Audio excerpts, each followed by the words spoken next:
আজকের ক্লাসে আমরা ইংলিশ ফ্রি হ্যান্ড রাইটিং এর একটা মাস্টার ক্লাস বলা যেতে পারে। আমরা একটু আগাগোড়া আমাদের কোথায় কোথায় প্রবলেমগুলো হয় বেশি সেগুলো আমরা সলভ করব কিভাবে। সোজা কথায় আমি ফ্রি রাইটিং স্কিল অর্জন করতে চাই, তাহলে আমার কি কি শিখতে হবে এর একটা পরিপূর্ণ ধারণা দেওয়ার চেষ্টা করব, বিস্তারিত আলোচনা করার চেষ্টা করব। ফ্রি রাইটিং আমরা কেন বলি এটাকে? হ্যাঁ, ফ্রি রাইটিং বলতে কি বোঝায়? মুক্ত লেখা। মানে আপনি নির্দিষ্ট কোনো লেখার মধ্যে সীমাবদ্ধ থাকবেন না। আপনি যেন চাইলে একটা শর্ট নোট লিখতে পারেন, একটা প্যারাগ্রাফ লিখতে পারেন, একটা লেটার লিখতে পারেন, একটা এসে লিখতে পারেন, একটা আর্গুমেন্ট লিখতে পারেন, একটা অ্যাপ্লিকেশন লিখতে পারেন, একটা স্টোরি লিখতে পারেন।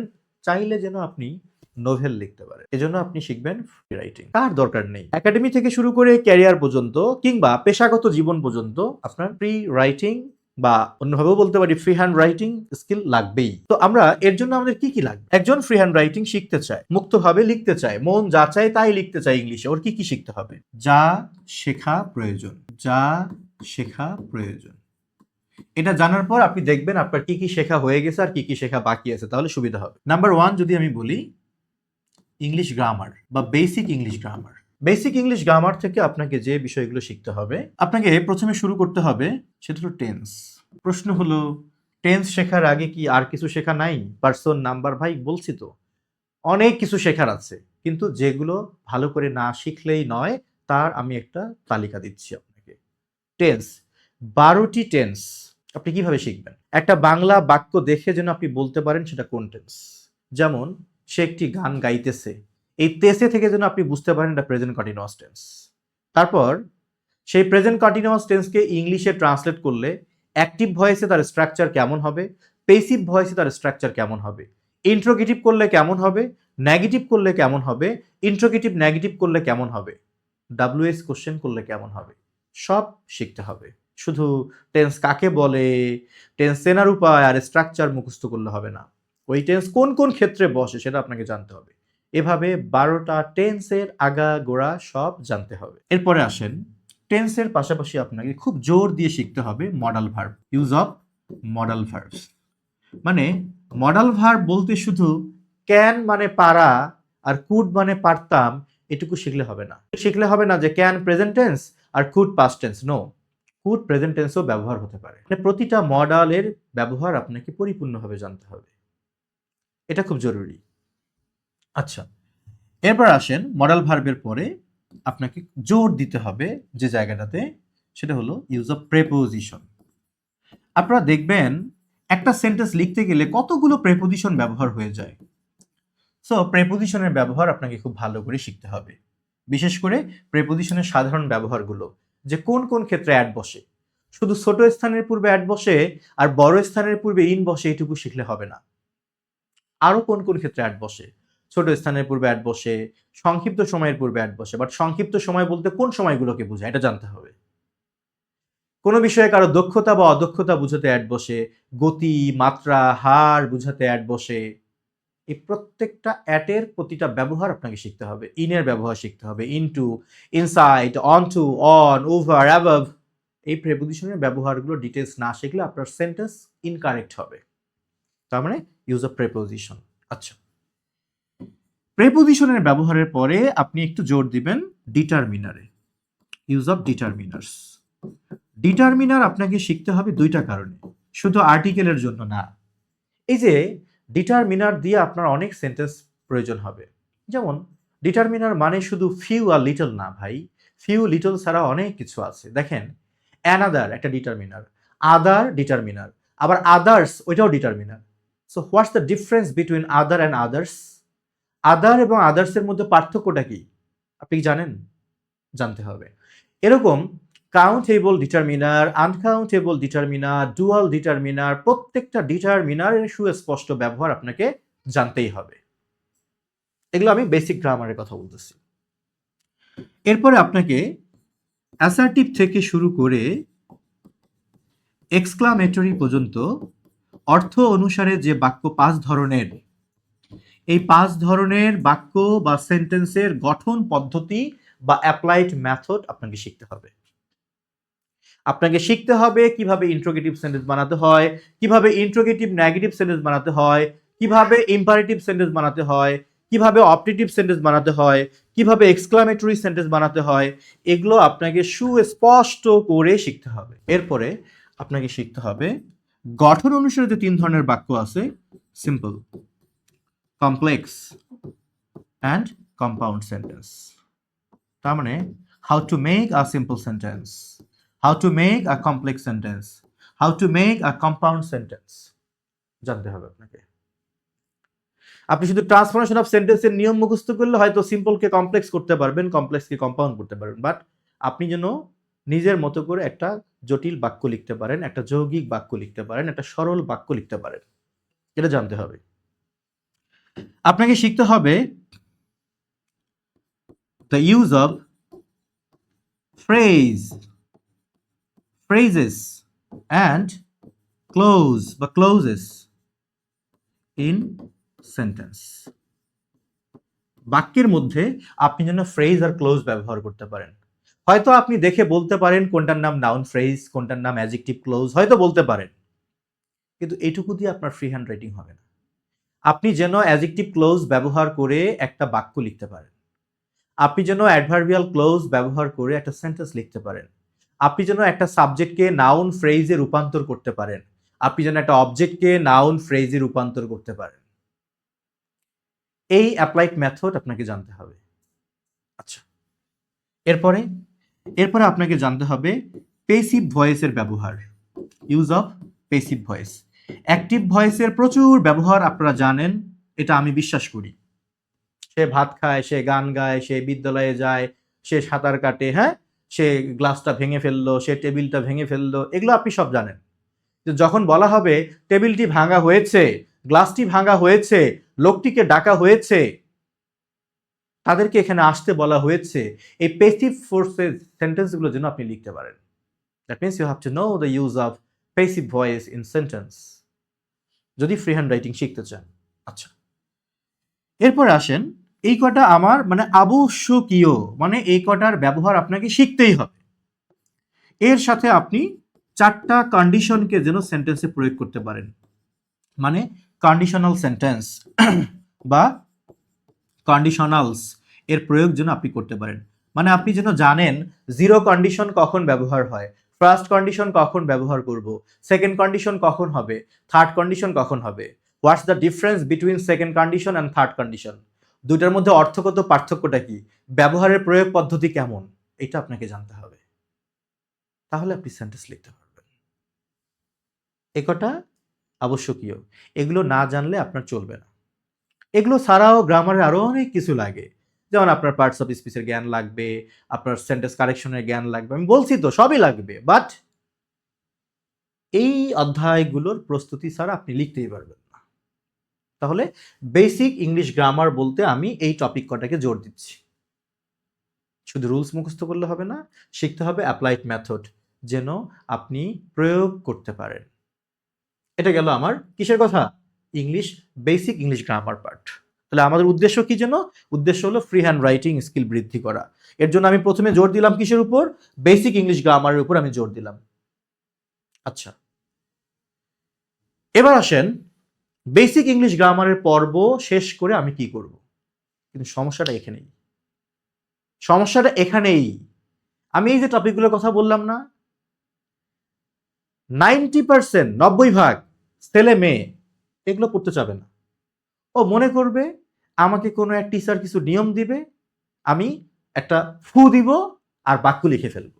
হবে না ভাই, পৃথিবীতে এমন কোনো শিক্ষক এখনো জন্ম নেয়নি যে তোমাকে এই চ্যাপ্টারগুলোর দক্ষতা ছাড়া ফ্রি হ্যান্ড রাইটিং শেখাতে পারবে। লিখে রাখো, it is next to impossible. পারবে, তোমাকে মুখস্থ করাবে, তুমি বাক্য মুখস্থ করে লিখতে পারবে, বাট তুমি যদি নিজে সেন্টেন্স তৈরি করে লিখতে চাও, তোমাকে এগুলো জানতেই হবে, এগুলোর বিকল্প কিছুই নাই। This is loud and clear.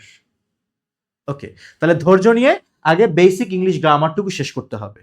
প্রথম পর্ব শেষ। আচ্ছা, এবার আমরা 2 নম্বরে যাই। এখন আমার লাগবে ট্রান্সলেশনের স্কিল। তার আগে আমরা শিখব the art of making long sentence. আমাকে এখন বড় বড় বাক্য লেখা শিখতে হবে, আমি যেন লম্বা দীর্ঘ বাক্য লিখতে পারি। তাহলে প্রশ্ন হতে পারে, স্যার ছোট বাক্য শিখবো না? ছোট বাক্য তো শিখলামই। আমরা মডেলের ব্যবহার শিখবো কি দিয়ে? বাক্য দিয়েই তো শিখবো। সিম্পল কমপ্লেক্স কম্পাউন্ড তো বাক্য দিয়েই শিখবো। অ্যাসার্টিভ ইন্টারোগেটিভ তো বাক্যই ভাই। প্যাসিভ ভয়েস তো বাক্যই হবে, ওগুলো তো বাক্যেরই খেলা। ছোট বাক্য, যত জটিল কঠিন বাক্য সব তো শিখলাম। এখন আমরা শিখবো the art of making long sentence. Long sentence তৈরি করা যায় কিভাবে সেটা আমাকে শিখতে হবে। এটা শিখতে গিয়ে কিছু কানেক্টরের ব্যবহার লাগবে। এই জন্য আমি লিখে দিলাম ইনক্লুডিং, এটার সাথে ইউজ অফ কানেক্টরস। কারণ যখনই আমি লং সেন্টেন্স লিখতে যাব আমাকে বিভিন্ন কানেক্টরস, বিভিন্ন কনজাংশনের ব্যবহার জানতে হবে। যদিও আমরা সেগুলো কমপ্লেক্স সেন্টেন্স, কম্পাউন্ড সেন্টেন্স লিখতে গিয়ে পাবো, নতুন করে আরেকবার জানবো সাবঅর্ডিনেটিং কনজাংশন কোনগুলো, সেগুলোর কাজ কি, কোঅর্ডিনেটিং কনজাংশনের কাজ কি, সকল কানেক্টর, কনজাংশন, কনজাংশনাল ফ্রেজ এগুলোর ব্যবহার শিখতে হবে, তাহলে তো সেন্টেন্স লং হবে না। এখানে রিলেটিভ প্রোনাউনের ব্যবহার আসবে, সবই চলে আসবে। একটা সেন্টেন্সকে লং করা যায় দুইটা জিনিস দিয়ে। একটা হলো সেন্টেন্সের মধ্যে ফ্রেজ বা ক্লোজ যুক্ত করে, আরেকটা হলো সেন্টেন্সের মধ্যে কানেক্টর ব্যবহার করে, রিলেটিভ প্রোনাউন ব্যবহার করে। তো সেগুলো আমরা শিখে নেব। যখন লং সেন্টেন্স শেখার ধারণাটুকু চলে আসবে, আপনি চাইলেই 2 লাইন 3 লাইন একটা বাক্য লিখতে পারবেন, মারহাবা। তখন আপনি চলে আসবেন আরেকটা পর্বে। সেটা কি? আপনি চলে আসবেন যে পর্বে, সেটার নাম হলো ট্রান্সলেশন। ট্রান্সলেশন, অনুবাদ। অনুবাদ দুই ধরনের এখানে। একটা হলো বি টু ই, মানে বাংলা থেকে ইংলিশ অনুবাদ। আরেকটা হচ্ছে ই টু বি, মানে ইংলিশ থেকে বেঙ্গলি অনুবাদ। সো ট্রান্সলেশনের অনুশীলনটা আপনার দুইভাবে হবে। আপনি প্রথমে সেন্টেন্স ভিত্তিক ট্রান্সলেশন করবেন, সেন্টেন্স বেসড ট্রান্সলেশন, মানে বাক্যকে অনুবাদ করবেন, সেটা বাংলা থেকে ইংলিশ হোক আর ইংলিশ থেকে বাংলাই হোক। এরপরে আপনি আসবেন প্যাসেজ ট্রান্সলেশন, মানে একটা অনুচ্ছেদকে আপনি কিভাবে ভাবানুবাদ করবেন সেটা আপনি শিখবেন। প্যাসেজ ট্রান্সলেশন, সেন্টেন্স ট্রান্সলেশন, তারপর কি প্যাসেজ ট্রান্সলেশন। ধৈর্য নিয়ে পুরো ক্লাসটা করলে অনেক কিছু জানবেন। ফ্রি হ্যান্ড রাইটিং শেখার প্রথম শর্ত হলো আপনাকে ধৈর্যশীল হতে হবে, অন্যথায় সম্ভব না। আপনি যত মেধাবী হন সম্ভব না, ধৈর্য লাগবে। ট্রান্সলেশনের পর্ব আমরা সেন্টেন্স ভিত্তিক অনুবাদ করব, তারপর আমরা প্যাসেজ ট্রান্সলেশন করব। এখন আপনি প্যাসেজ ট্রান্সলেশনগুলো বিগত বছরের প্রশ্ন থেকেই পড়েন, আর আপনি যে কোনো জায়গা থেকে করেন, আপনি এরকম প্যাসেজ ট্রান্সলেশন প্র্যাকটিস করবেন। ওকে, 3 নাম্বার পর্বটা আমাদের গেল ট্রান্সলেশনের। এবার আসেন 4 নাম্বার পর্বে। 4 নাম্বার পর্বে আমি আপনাকে অদ্ভুত একটা জায়গায় নিয়ে যাব, সেটা হলো আপনার রিডিং স্কিলটা ইমপ্রুভ করা যায় কিভাবে, মানে improving reading skill. That means how to improve reading skill. হ্যাঁ, এখন রিডিং স্কিল আপনার লাগবে। প্রশ্ন হলো রিডিং স্কিলটা আগে লাগলো না কেন? ভাই, আপনি যখন একটা টেক্সট পড়তে যাবেন, ন্যূনতম সেন্টেন্স মেকিং আইডিয়াটুকু আপনার থাকতে হবে, তাহলে আপনি ধরতে পারবেন যে এই সেন্টেন্সটা কোন স্টাইলে করেছে, এটা কোন সেন্টেন্স। এই জন্য আগে এই জিনিসগুলো শিখবেন, শেখার পর আপনি রিডিং স্কিলের ময়দানে নামবেন। আচ্ছা, রিডিং স্কিল তো ইমপ্রুভ করতে হবে সবাই বলে, তাই না? কিন্তু আমি কিভাবে রিডিং স্কিল করবো? আমি তো কুল কিনারা খুঁজে পাই না স্যার। সবাই আমারে বলে যে you have to improve your reading skill, but I don't know how to improve my reading skill. Am I right or wrong? Right. I don't know how to improve my reading skill. এটা আমি জানি না, তাহলে আমি কি করব? সেটাই আমি এখন বলবো। রিডিং স্কিল ইমপ্রুভ করার জন্য আমার কিছু অদ্ভুত পরামর্শ থাকবে। আচ্ছা, প্রথম পরামর্শ আসেন, আপনি শুরু করবেন ক্লাস 5-এর ইংলিশ ফর টুডে যে বইটা আছে না, টেক্সট বুক, এটা দিয়ে আপনি শুরু করবেন। কি পড়বেন এখানে, তাই তো? সেটা বলবো আমি। আগে কি কি পড়বেন সেটা বলি। কোন বই? ক্লাস 5 এর বইটা আপনি খুব ভালো করে শেষ করবেন। এরপরে আপনি ক্লাস 5 থেকে 6, 7, 8, 9 আপনার পড়ার মতো সময় নাই। আপনি চলে যাবেন ক্লাস 9, 10 এর যে ইংলিশ ফর টুডে সেই বইটা হাতে নেবেন। এরপরে আপনি যাবেন ক্লাস 11, 12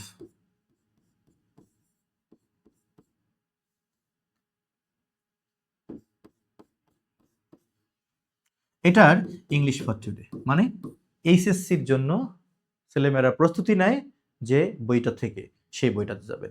এটা একটা সুপার অ্যাডভান্সড বই, বিলিভ মি, সুপার অ্যাডভান্সড, শুধু অ্যাডভান্সড না, সুপার অ্যাডভান্সড। আপনি যদি উচ্চ মাধ্যমিকের ইংলিশ ফার্স্ট পেপার বইটা বা টেক্সট বুকটা থেকে প্রোজ বা পোয়েট্রি যেই হোক না কেন যদি আপনি ভালোভাবে প্র্যাকটিস করতে পারেন, আপনার রিডিং স্কিল চরম লেভেলে চলে যাবে। আচ্ছা, আর প্রশ্ন হলো আমরা এগুলো কি করব, এই বই থেকে আমরা কি পড়ব, রাইট? সেটা বলি। আপনি প্রথমে একটা প্যাসেজ সিলেকশন করবেন, একটা টেক্সট সিলেকশন করবেন। করলাম। তো এই টেক্সট থেকে আমি কি করব? এই টেক্সট থেকে আপনার কয়েক ধরনের কাজ থাকবে। কি কি কাজ? কাজগুলো আমি পাশে সুন্দর করে লিখে দিই, দেখেন। আপনার প্রথম কাজটা হলো টেক্সট থেকে আপনার প্রথম যে কাজটা হবে সেটি হলো নতুন নতুন ওয়ার্ড সংগ্রহ করা। মানে আপনি যে ওয়ার্ডগুলো আপনার অজানা, যেগুলোর মিনিং আপনি জানেন না, আপনি সেটা লিখবেন। আপনার সুন্দর একটা খাতা থাকবে, আপনি সেখানে নিউ ওয়ার্ড বা ফ্রেজও হতে পারে, বা সেখানে গ্রুপ ভার্বস থাকতে পারে, বা ফ্রেজাল ভার্ব থাকতে পারে, এগুলো আপনি নোট করবেন এবং শিখবেন। স্যার ওয়ার্ডের মিনিং পাবো কই, এটা আমার জিজ্ঞেস করেন না। আপনার হাতে স্মার্টফোনটা আছে, খুব সুন্দর করে আপনি ওয়ার্ডের মিনিং খুঁজতে হবে। এখন আর ওই কি বলে ডিকশনারিতে ওয়ার্ড টাইপ করতে হয় না, ভয়েস আছে, ভয়েস দিয়ে ওয়ার্ডটা বলবেন, সে আপনাকে মিনিং বলে দিবে। আচ্ছা, এখান থেকে নিউ ওয়ার্ড, ফ্রেজ বা গ্রুপ ভার্বগুলো আপনি কালেকশন করবেন। আরো সহজ কাজ আছে। আপনি একটা প্যাসেজের ছবি তুললেন, ছবি তুলে আপনি গুগল জেমিনিতে গিয়ে ছবিটা দিবেন, দিয়ে ওকে আপনি নির্দেশনা দিবেন যে এই টেক্সটটা থেকে যেগুলো মিডিয়াম এবং অ্যাডভান্স লেভেলের ওয়ার্ড আছে সেগুলোকে বাংলা মিনিং, এই টেক্সটে যেগুলো ফ্রেজাল ভার্ব আছে সেগুলোর তালিকা, এই টেক্সটে যেগুলো ফ্রেজ আছে, ইডিয়ম আছে, সেগুলোর তালিকা বাংলা মিনিং সহ আমাকে দাও। দিয়ে দিবে, একদম দিয়ে দিবে। ছবি তুলে ছবিটা ওখানে দেওয়ার পর এটা আপনি নির্দেশনা দিবেন, ও করে দিবে সুন্দর করে। আপনি সুন্দর করে খাতায় নোট করবেন, স্ক্রিনশট দিয়ে রেখে দিয়েন না, খাতায় নোট করতে হবে। এইভাবে আপনি একটা প্যাসেজের নতুন ওয়ার্ড শিখবেন, ফ্রেজগুলো শিখবেন, মিনিংটা শিখবেন। কাজ শেষ না, কাজ শেষ না। এরপরে আপনার কাজ হলো সেই প্যাসেজটার আপনি একটা সামারি লিখবেন, মানে প্যাসেজটা পড়ে আপনি কি বুঝলেন সেটাকে আপনি 70 থেকে 70 থেকে 100 ওয়ার্ডের মধ্যে আপনি তার সামারি লিখবেন ছোট করে। মানে আপনি যে প্যাসেজটা বুঝেছেন তার প্রমাণ কি? আপনি প্যাসেজটা পড়ে যা বুঝেছেন সেটার সামারিটা 70 থেকে 80 শব্দের মধ্যে লিখে ফেলবেন। আর নিশ্চয়ই আপনি লিখতে পারবেন, কারণ এর আগে আপনার রাইটিং স্কিল আপনি ইমপ্রুভ করে ফেলছেন। আপনি লং সেন্টেন্স লেখা শিখছেন, শর্ট সেন্টেন্স লেখা শিখেছেন। তার মানে আপনার সামারি লেখার জন্য প্যাসেজের প্রথম লাইন, মাঝখান থেকে 2 লাইন, শেষের 1 লাইন নেওয়ার মতো শয়তানি বুদ্ধি আপনাকে ধারণ করতে হবে না। আপনি প্যাসেজ পড়ে যা বুঝবেন নিজের ভাষায় সামারিটা লিখবেন। 2 নাম্বার কাজ গেল। তাহলে ওয়ার্ড, ফ্রেজ কালেকশন, সংগ্রহ করে শেখা, আর তারপর কি সেটার সামারি লেখা। এবার আসেন আনসারিং শর্ট কোশ্চেন্স। আপনি দেখবেন আমি যে টেক্সট বুকগুলোর কথা বললাম, প্রতিটা প্যাসেজের পরেই অবশ্যই অবশ্যই কিছু ছোট প্রশ্ন দেওয়া আছে বোর্ড বইয়ে, থিমেটিক কোশ্চেন্স দেওয়া আছে।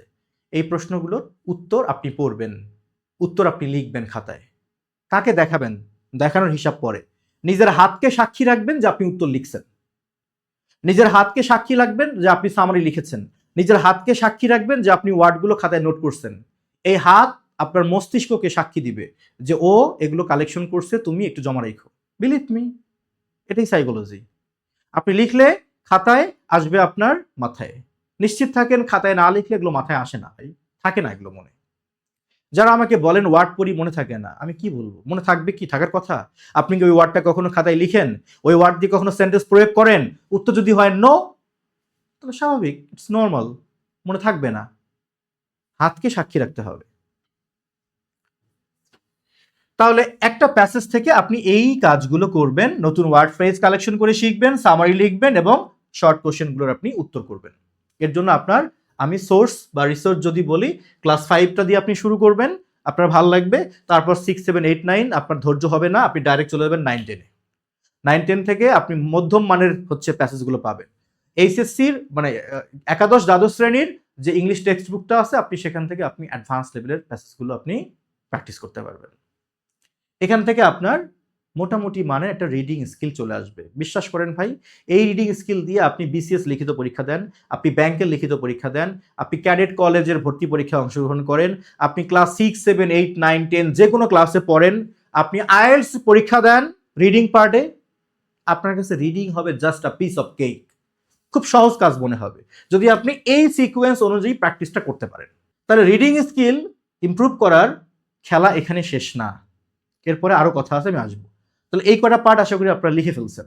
আচ্ছা, এরপরে আসেন 5 নম্বরে, ইংলিশ নিউজ পেপার পড়ে সেখান থেকে জ্ঞান অর্জন করে কিভাবে বাস্তব জীবনে কাজে লাগাবেন সেটা আমি এখন বলবো।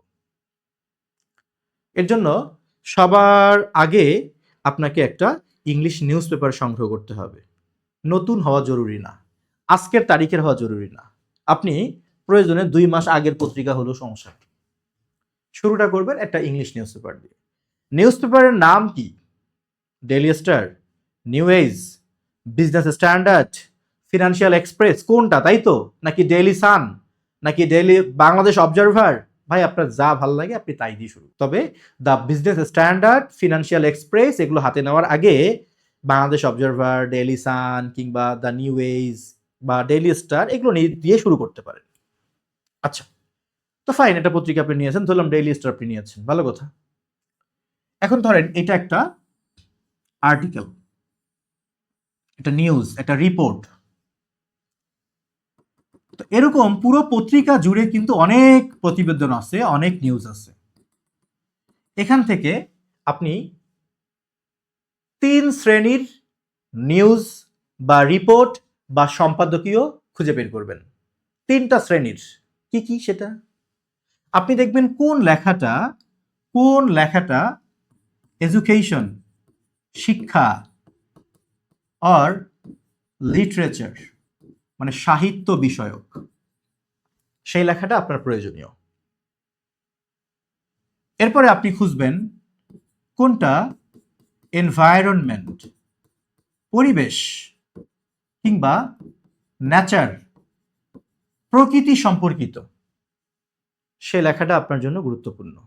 সেটা পরিবেশের জন্য চ্যালেঞ্জিং কিছু হোক আর পরিবেশের পক্ষে কিছু হোক, এটা আপনার জন্য গুরুত্বপূর্ণ। আর 3 নাম্বারটা হচ্ছে অ্যাচিভমেন্টস, অর্জন অ্যান্ড চ্যালেঞ্জেস, সেটা হোক ইন্টারনাল অর এক্সটার্নাল, সেটা বাংলাদেশ অ্যাফেয়ার্স, বাংলাদেশ বিষয়ক হোক আর গ্লোবাল অ্যাফেয়ার বা ইন্টারন্যাশনাল অ্যাফেয়ার্সই হোক, কোনো ব্যাপার না। অর্জন সম্পর্কে একটা প্রতিবেদন, কোনো একটা অর্জন, সেটা হতে পারে সায়েন্টিফিক কোনো একটা অ্যাচিভমেন্ট, ইকোনমিক অ্যাচিভমেন্ট হতে পারে, যে কোনো অর্জন, কিংবা যদি চ্যালেঞ্জ আসে, কোনো একটা চ্যালেঞ্জ, যে বাংলাদেশের ইকোনমির জন্য কোনটা চ্যালেঞ্জ, হাই ইনফ্লেশন একটা চ্যালেঞ্জ, ওটা নিয়ে একটা আর্টিকেল আপনার জন্য গুরুত্বপূর্ণ। তাহলে বাংলাদেশ বিষয় কিংবা আন্তর্জাতিক বিষয় সম্পর্কিত যে কোনো অর্জন কিংবা যে কোনো চ্যালেঞ্জ আপনার জন্য গুরুত্বপূর্ণ। এই 3টা টপিক হচ্ছে সর্বসাধারণের জন্য গুরুত্বপূর্ণ টপিক।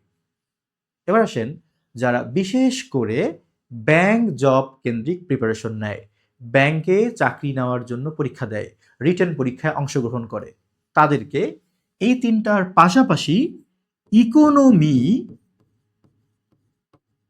সম্পর্কে জানতে হবে। আর ইকোনমি তো বিশাল ব্যাপার, ইকোনমি আপনি কোনটা জানবেন? আচ্ছা, সেক্ষেত্রে আমি একটু বলে দেই, আপনার ইকোনমিক অ্যাচিভমেন্টস বা প্রসপেক্টস অ্যান্ড চ্যালেঞ্জেস। এটা বিশেষ করে বাংলাদেশ সম্পর্কিত, এটার উপর আপনাদেরকে ধারণা রাখতে হবে। তাহলে নিউজ পেপার হাতে নিলে আপনার প্রথম কাজ পুরো নিউজ পেপারটা উল্টায় পাল্টায় দেখবেন যে এই টপিকগুলোর সাথে মিল আছে এমন শিরোনাম কোনগুলো বা এমন লেখা কোনগুলো। যদি আপনি এগুলো খুঁজতে যান, একটা পত্রিকা থেকে আপনি এরকম গুরুত্বপূর্ণ লেখা বড় জোর 3 থেকে 5টা পেতে পারেন। 5টা হয় না একসাথে, 3-4টার মতো হতে পারে লেখা। আর বাকি যেগুলো লেখা, কোথায় লেখা আছে যে গ্রামীণ ব্যাংকের ঋণ নিয়ে গরু কিনছে কিন্তু ঋণ পরিশোধ করতে না পারায় গরু নিয়ে গেছে, সে অ্যাজ এক্সাম্পল, কিংবা এনজিও থেকে ঋণ নিয়েছে, ঋণ পরিশোধ করতে না পারায় কি তার হচ্ছে ঘরে তালা দিয়েছে, এগুলো আপনার জন্য গুরুত্বপূর্ণ নিউজ না। চালের দাম কত বাড়লো, মূলার দাম কত কমলো, ঠিক আছে, মূলা নাকি সান্ডা, সান্ডা নাকি মূলা, এগুলো আপনার জন্য গুরুত্বপূর্ণ। কথা ক্লিয়ার? কোন রাজনৈতিক দলের নেতা কি বলেছে, এগুলো আপনার জন্য গুরুত্বপূর্ণ না। মানে যদি আপনি এক্সাম ওরিয়েন্টেড স্টাডি করতে চান, এগুলো আপনার জন্য গুরুত্বপূর্ণ না। অবশ্য আপনি রাজনৈতিক দলের কর্মী হলে সেটা ভিন্ন কথা। তো এভাবে টপিকগুলো আগে সিলেকশন করে নেবেন। সে আমার হাতে ডেইলি স্টার পত্রিকা আছে, আমি এরকম টপিক সিলেকশন করতে গিয়ে গুরুত্বপূর্ণ 3টা টপিক পাইলাম। ওকে, আমি একটা টপিক সিলেকশন করব, যে কোনো একটা ধরবো আগে। সে আমার একটা রিপোর্ট, এইটা এখানে কিছু এনভায়রনমেন্টাল ডিগ্রেডেশন, পরিবেশগত বিপর্যয় নিয়ে একটা লেখা দেয়া আছে, কেউ একজন লিখছে। সেটা হতে পারে সম্পাদকীয় পাতায়, কিংবা হতে পারে সাধারণ একটা রিপোর্ট, কিংবা হতে পারে সাধারণ একটা নিউজ। এটা দেখার বিষয় না আপনার, লেখা হলেই হলো। অনেকে মনে করে সম্পাদকীয় শুধু পড়তে হবে, নো, পুরো পত্রিকা জুড়ে আপনার গুরুত্বপূর্ণ লেখা থাকতে পারে। তো আমার এই লেখাটার শিরোনাম দেওয়া আছে। আমার প্রথম কাজ কি? আমার প্রথম কাজ হলো এইখানে যে শব্দগুলোর মিনিং আমি জানি না সেগুলো আগে মার্ক করব। পুরোটা আগে একবার পড়ে নেবেন। পুরোটা প্রথমে আপনি এইমলেস মানে উদ্দেশ্যহীন ভাবে পড়বেন। ভাবখানা এমন যেন আপনি এখানে চুক্তিভিত্তিক কর্মী হিসেবে নিয়োগ পেয়েছেন শুধু একবার পড়ার। বুঝলে বুঝবেন, না বুঝলে নাই। পয়েন্টটা মাথায় রেখে কিন্তু কি বলছি, বুঝলে বুঝবেন, না বুঝলে নেই। কোনো বাড়তি পেইন নেবেন না। আপনার কাজ একবার শুধু পড়ে যাওয়া, পড়ে যাবেন। দ্বিতীয়বার আপনার কাজ হলো একটু সজাগ হয়ে খেয়াল করা, সচেতনভাবে খেয়াল করা যে আপনি কোন ওয়ার্ডগুলোর মিনিং জানেন না।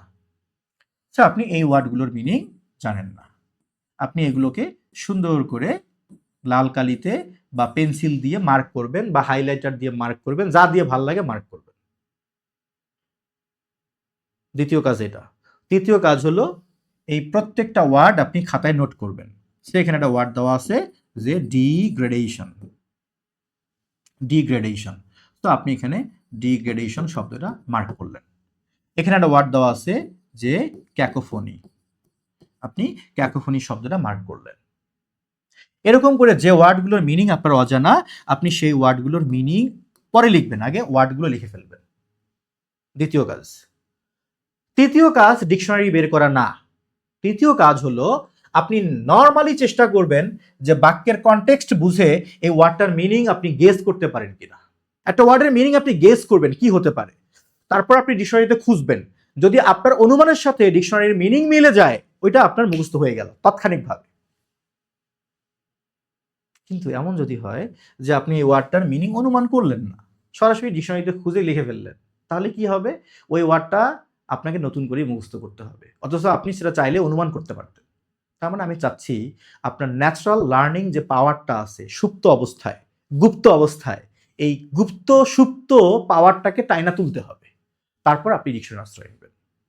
এইভাবে আপনাকে একটা প্রতিবেদন থেকে, একটা রাইটিং থেকে, আপনার একটা টেক্সট থেকে আগে নতুন ওয়ার্ডগুলো কালেকশন করতে হবে, প্রথম কাজ। দ্বিতীয় কাজ কি? দ্বিতীয় কাজ হলো এই ওয়ার্ডের মিনিংগুলো আপনি শিখে নেবেন। এরপরে তৃতীয় কাজটা হচ্ছে আপনি এটার একটা বাংলা অনুবাদ করবেন, ট্রান্সলেশন ইনটু বেঙ্গলি। মানে আপনি ইংলিশ টেক্সটটাকে বাংলায় অনুবাদ করবেন, তবে এটা থিমেটিক ট্রান্সলেশন হবে। মানে কি? ভাবানুবাদ। মানে কি? মানে হলো আপনি একটা লাইন এখান থেকে শুরু, এখানে শেষ, এই পুরো লাইনটা পড়ে আপনি কি বুঝলেন সেটাকে আপনি নিজের মনের মাধুরী মিশিয়ে বাংলায় এমন একটা বাক্য লিখবেন যে বাক্যটার অর্থ যেন পরিপূর্ণ সাজানো গোছানো হয়। এই সাজানো গোছানো পরিপূর্ণ অর্থপূর্ণ বাক্যটা লিখতে গিয়ে এমন যদি হয় যে আপনি ৪-৫টা অতিরিক্ত বাংলা শব্দ ব্যবহার করে ফেলেছেন, সেটা আরো ভালো। সেটা পাপের কোনো কাজ না, সেটা জায়েজ। এটার নাম ভাবানুবাদ। এমন হতে পারে আপনার ইংলিশ সেন্টেন্সের মধ্যে ২০টা ওয়ার্ড আছে, বাট আপনার বাংলা সেন্টেন্সে ওয়ার্ডের সংখ্যা ২৫টা হতে পারে। আবার এমন হতে পারে আপনার ইংলিশ সেন্টেন্সে ২০টা ওয়ার্ড আছে, কিন্তু আপনার বাংলা অনুবাদ ১৫টা ওয়ার্ড দিয়ে হতে পারে। Doesn't matter. আপনার বাক্যের থিম ঠিক থাকলে হলো। এটার নামই থিমেটিক ট্রান্সলেশন বা ভাবানুবাদ। অনুবাদের মজাটা এখানেই। আক্ষরিক অনুবাদ কখনো সুন্দর শোনায় না, বিলিভ মি, বিশ্রী শোনাবে। অনুবাদ হতে হয় ভাবানুবাদ। ভাবকে ঠিক রেখে নিজের মনের মাধুরী মিশিয়ে আরো কিছু অলংকার যোগ করে এমন একটা বাক্য লেখা পাঠক যেন পড়ে বলে, আহ, ভালো বুঝলাম। কিন্তু আপনি যদি অনন্ত জলিলের মতো করে লিখেন, একটা মিথ্যা বলতে গিয়ে অনেক অনেক অনেক অনেক মিথ্যা কথা, অনেক মিথ্যা কথা, একটা মিথ্যা কথা, একটা মিথ্যা কথা, অনেক অনেক মিথ্যা কথা, অনেক মিথ্যা কথা দিয়ে একটা মিথ্যা কথা, তবুও সে বুঝাইতে পারল না যে একটা মিথ্যা বলতে গিয়ে অনেক মিথ্যার আশ্রয় নিতে হয়। এমন যদি আপনার বাক্যের অবস্থা হয়, তাহলে সেটা অনুবাদ হবে না, সেটা বিরক্তির কারণ হবে। সো এভাবে আপনি প্র্যাকটিসটা করবেন। এরপরে এই পুরো টেক্সটটা পড়ে আপনি কি বুঝলেন সেটা একটা সামারি লিখবেন ৭০ থেকে ১০০ শব্দের মধ্যে, 70 থেকে 100 ওয়ার্ডসে। তাহলে একটা ইংলিশ টেক্সট থেকে আমাদের কাজ কি কি হলো? 3টা কাজ। প্রথম কাজটা কি? আমার নিউ ওয়ার্ড ফ্রেজ কালেকশন। পরের কাজটা কি? ট্রান্সলেশন। ইংলিশটাকে আপনি বাংলায় অনুবাদ করবেন। বলতে পারেন স্যার বাংলাকে ইংলিশ করব না, করবেন আরো পরে, আগে ইংলিশটা দিয়ে করেন। ইংলিশকে বাংলা করবেন, ভাবানুবাদ করবেন, থিমেটিক ট্রান্সলেশন বলে দিচ্ছি আমি, থিমেটিক ট্রান্সলেশন অবশ্যই, লিটারাল ট্রান্সলেশন না। পরের কাজটা কি? Summary writing. এখন আপনি এটা শুনেই হয়তো আপনার মন আপনাকে বলতেছে, স্যার একটা টেক্সট নিয়ে যদি আমি এতগুলো কাজ করি, তাহলে একটা পত্রিকা আমি কয়দিনে পড়ব? কেন ভাই, তোমার কেউ চুক্তি দিচ্ছে যে তুমি প্রতিদিন একটা পত্রিকা শেষ করবা? বলছে কেউ?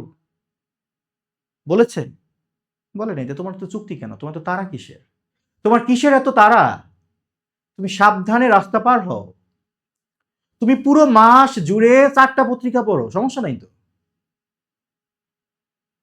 এবার ঠিক আছে, তুমি পুরো মাসে 4টা পত্রিকা পড়ো, একটা পত্রিকা তুমি 7 দিন ধরে পড়ো, বাট এই কাজগুলো করতে হবে।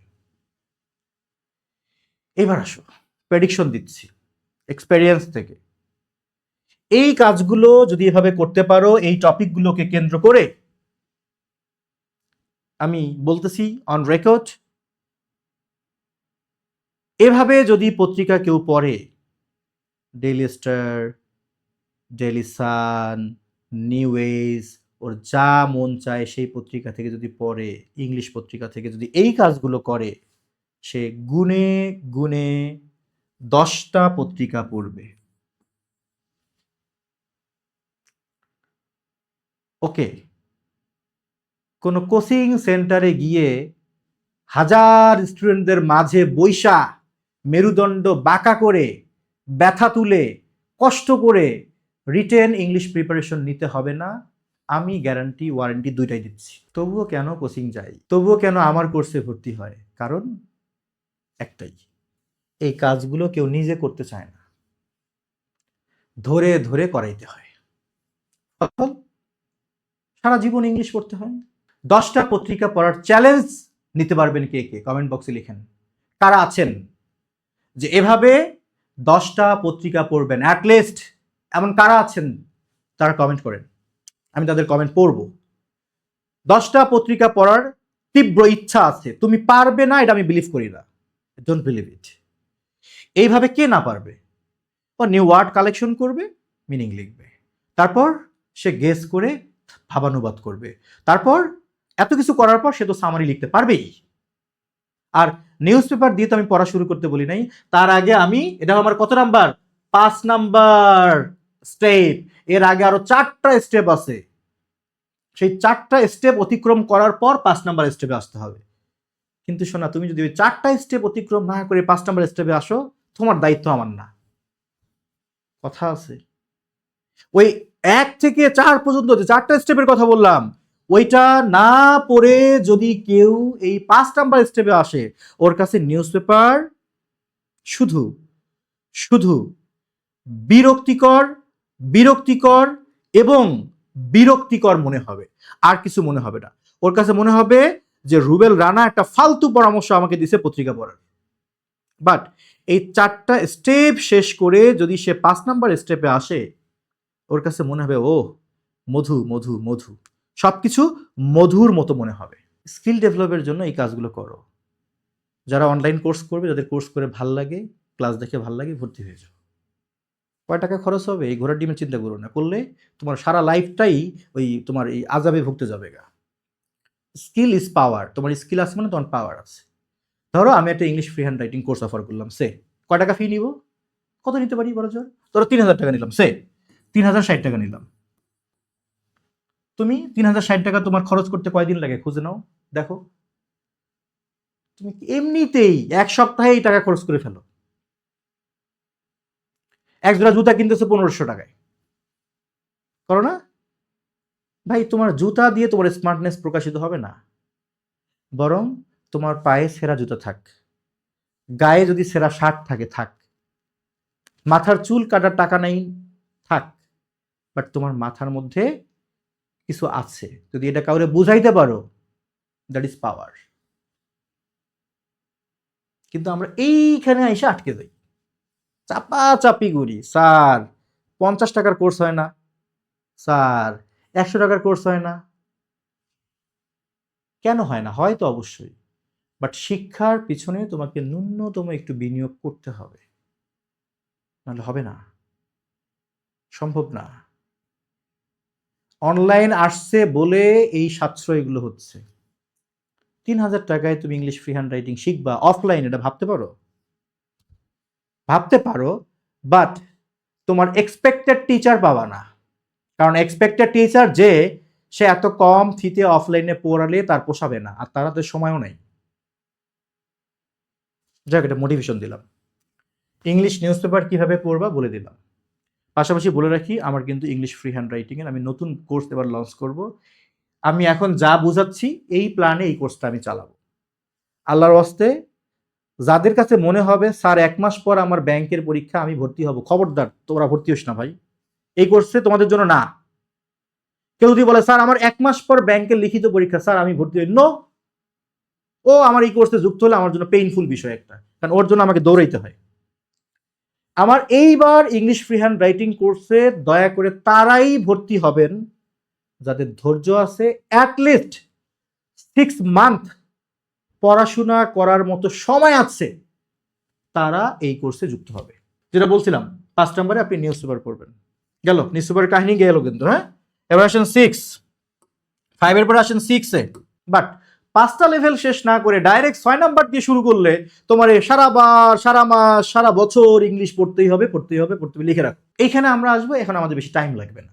আমরা এখানে কি শিখবো? শুধু রাইটিং স্ট্র্যাটেজি শিখবো, ফরম্যাট শিখবো, কিভাবে একটা আদর্শ প্যারাগ্রাফ লিখতে হয়, কিভাবে প্যারাগ্রাফের টপিক সেন্টেন্স লিখতে হয়। আমরা শিখবো কিভাবে একটা এসেতে ইন্ট্রোডাকশন বানাতে হয়, এসের কনক্লুশনটা কেমন হয়, বডি প্যারাগ্রাফগুলো কিভাবে সাজাতে হয়, ডেটাকে কিভাবে ইনপুট করতে হয়, চার্ট কিভাবে লিখতে হয়, চার্টকে ডিসক্রাইব করতে হয় কিভাবে, আর্গুমেন্টকে কেমনে উপস্থাপন করতে হয়, আমরা এগুলো শিখব। কিন্তু আমরা করি কি? শুরু করি এটা দিয়েই শুরু করি, এরপর আর মিলাইতে পারি না, বাধ্য হয়ে মুখস্থ করি, ব্রেইনটারে ড্যামেজ করে দিই। 28 বছর বয়সে নিজেরে 40 বছরের বুড়া বানাই ফেলি। এখানে এসে আমরা কি পড়ব? এখানে আমি শিখতে হবে প্রথমে প্যারাগ্রাফ রাইটিং বা শর্ট নোট রাইটিং।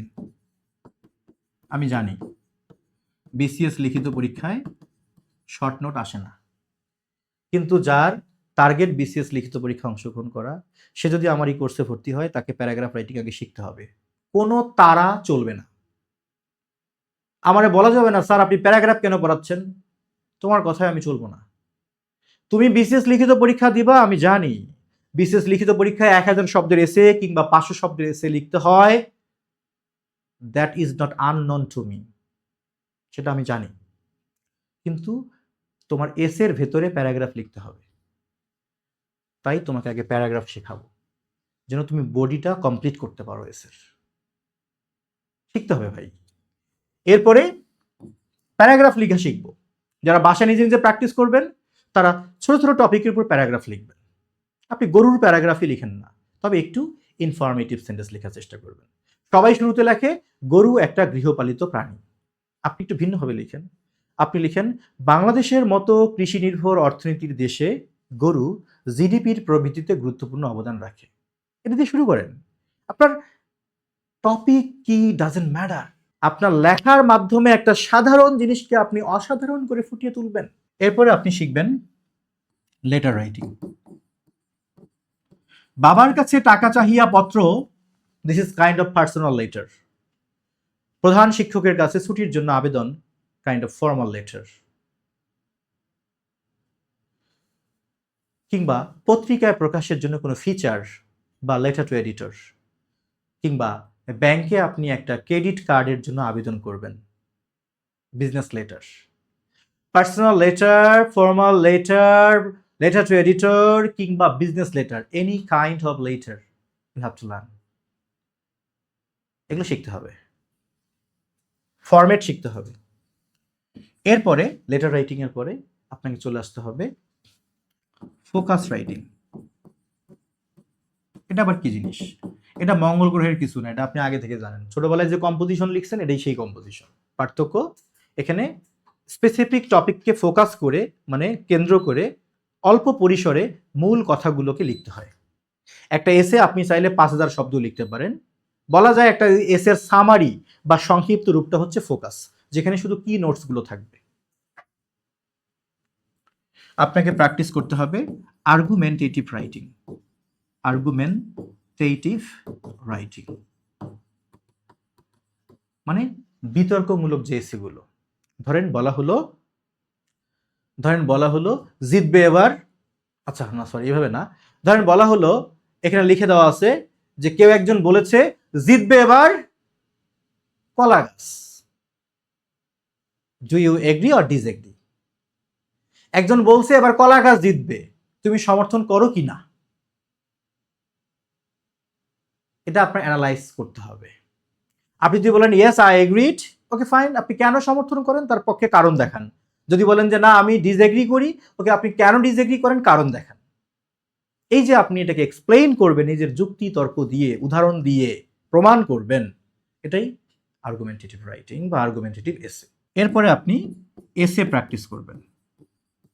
ইন্ট্রোডাকশনটা এমন হবে পুরো এসেতে আপনি কি লিখেছেন তার রিফ্লেকশন খুঁজে পাওয়া যাবে ইন্ট্রোতে। মানে ইন্ট্রো পড়লে যেন পাঠক আপনার 5000 শব্দের এসেতে কি আছে তার একটা সামারি পেয়ে যায়, তাহলে ইন্ট্রো লেখা সার্থক। যদিও লিখিত পরীক্ষায় বিসিএসে 1000 শব্দের এসে লিখতে বলে একটা কিংবা 500 শব্দের 2টা, কিন্তু আপনাকে এসে লিখতে হবে বড় বড় এসে যেন আপনি বানিয়ে লিখতে পারেন। কিসের উপর এসে লিখবেন, তাই তো? আপনার যা ভাল লাগে আপনি তার উপর এসে লিখেন না। আপনি আপনার প্রিয় মানুষের উপরই একটা এসে লেখেন, আপনার প্রিয়তমার উপর একটা এসে লিখেন, প্রিয়তমর উপর একটা এসে লিখেন, সমস্যা নেই। লেখা শেখেন আগে। ইংলিশ ফ্রি হ্যান্ড রাইটিং শিখবেন কিভাবে, আমার মনে হয় আপনারা আইডিয়া পেয়ে গেছেন। স্টেপ 1 থেকে স্টেপ 6 যদি মেইনটেইন করতে পারেন, আমি নিশ্চয়তা দিচ্ছি বাংলাদেশ কিংবা বিশ্বের যে কোনো প্রতিযোগিতামূলক পরীক্ষায় ইংলিশের রাইটিং পার্ট আপনার জন্য ছেলের হাতের মোয়া কিংবা শিশুর হাতের খেলনার মতো মনে হবে। এই নিশ্চয়তা আমি দিতেই পারি। Finally the declaration is that আমি যে নতুন ইংলিশ ফ্রি হ্যান্ড রাইটিং কোর্সটা শুরু করতে যাচ্ছি, এই কোর্সে আমি 1 থেকে 6 পর্যন্ত যা বললাম সেটা আমি একদম কড়ায় গন্ডায় বুঝাই দিব ইনশাল্লাহ। আলোচনা করব, কাজ দিব, হোমওয়ার্ক দিব। তবে এই কোর্সে 2 শ্রেণীর মানুষের ভর্তি হওয়ার দরকার নেই। ভর্তি হলে তাদের টাকা জলে যাবে, নষ্ট হবে। 2 শ্রেণীর কারা কারা? নাম্বার 1, যার ধৈর্য নাই। অধৈর্যশীল ছেলে মেয়ে, সিনিয়র জুনিয়র, আল্লাহর বান্দাবান্দি যারা আছেন, তাদের এই কোর্সে যুক্ত হওয়ার কোনো প্রয়োজন নেই। তাদের জন্য এই কোর্স না। ধৈর্যশীল হলে আপনি এত কিছু শিখবেন যা জীবনে কল্পনাও করেননি ইনশাল্লাহ। নাম্বার 2, সেই শ্রেণীর স্টুডেন্টদের ভর্তি হওয়ার দরকার নেই যার 1 মাস পর রিটেন পরীক্ষা। তাকে আমি এই কোর্সে চাই না। তার জন্য আমার আলাদা কোর্স আছে, তার জন্য আমার রেকর্ডেড কোর্স আছে, শর্ট কোর্স আছে, সে সেখানে করে ভালো করতে পারে। কিন্তু এই কোর্সে তারা ভর্তি হওয়া যাবে না যাদের 1 মাস পর পরীক্ষা। নক দিয়ে বলে, ভাই আমার 2 মাস পর তো অমুক পরীক্ষা, আমার কি 2 মাসের মধ্যে শেষ হবে? তার জন্য ভাই প্লিজ এই কোর্সটা না। তাহলে প্রশ্ন হতে পারে, কোর্সের ডিউরেশন কয় মাস? কোর্সের ডিউরেশন আগাগোড়া 4 মাস, কিন্তু আপনি ধরে নেবেন এই কোর্সটাকে আমি লেন্দি করে 5 মাস করতে পারি আপনার স্বার্থে, ক্লাসের সংখ্যা বাড়াই দিতে পারি। তাহলে যাদের 4 থেকে 5 মাস সময় অ্যাটলিস্ট আছে, এক্সামের কোনো প্যারা নেই, আরাম করে আগে শিখতে চায়, তারা এই কোর্সে ভর্তি হতে পারে আজ থেকে শুরু করে। আগামী কিছুদিন ভর্তি নিব, মোটামুটি নির্দিষ্ট সংখ্যক আসন হয়ে গেলে আমি ক্লাস শুরু করব। একটা কথা বলে রাখি, এতক্ষণ ধরে আমি যে বকবক করে 6টা লেভেলের কথা বললাম, এই 6টা স্টেপকে মেইনটেইন করে আমি আমার এই 0 to advanced English free hand writing বইটা লিখেছি আলহামদুলিল্লাহ। আমি যা বললাম সেটা 100% মেইনটেইন করে আমি এই বইটা লিখেছি। ওখানে 1 নম্বরে যা আছে এখানে চ্যাপ্টার 1-এ তাই আছে, ওখানে 2-এ যা আছে এখানে চ্যাপ্টার 2-তে তাই আছে। এই বইটা যারা সংগ্রহ করবে তাদেরকেও ধৈর্যশীল হতে হবে। পেজ নাম্বার 1 থেকে শুরু করে তাকে পড়তে হবে, তাহলে সে অনেক কিছু শিখবে।